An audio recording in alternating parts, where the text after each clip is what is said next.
बिस्मिल्लाहिर्रहमानिर्रहीम। आज हम एक और सलूशन के साथ हाज़िर हुए हैं और वो सलूशन ये है कि लोगों के पास पैसा कैसे आता है, ज़्यादा पैसे कैसे आता है। तो उसके बेसिकली 3 तरीक़ाकार हैं कि पैसों का सही इस्तेमाल ही और पैसे लेके आता है, और अक़ल का सही इस्तेमाल और वक़्त का सही इस्तेमाल। और अब ये है कि पैसों का सही इस्तेमाल क्या है।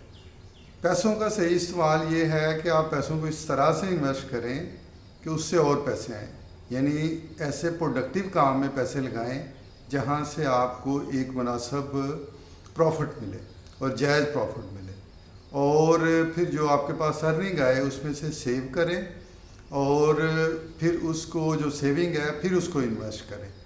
सिर्फ अगर आप कहें ना कि मेहनत करने से, तो मेहनत करने से सिर्फ पैसा नहीं आता।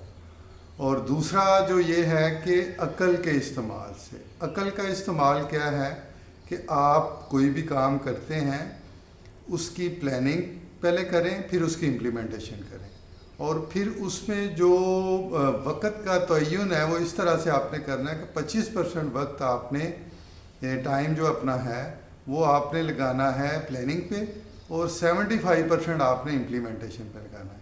ये डेली बेसिस पे हो, वीकली बेसिस पे हो, एनुअल बेसिस पे हो, तो इस तरह से आपने उसकी प्लानिंग करनी है। ये अक़ल का इस्तेमाल है। और फिर वक़्त का इस्तेमाल क्या है कि वक़्त को प्रोडक्टिव कामों में इस्तेमाल किया जाए और उसमें नई नई चीज़ें सीखी जाएं, अच्छे लोगों के साथ बैठा जाए। अच्छे लोगों से मुराद ये कि जो आपकी फील्ड के लोग हैं उनके साथ बैठा जाए।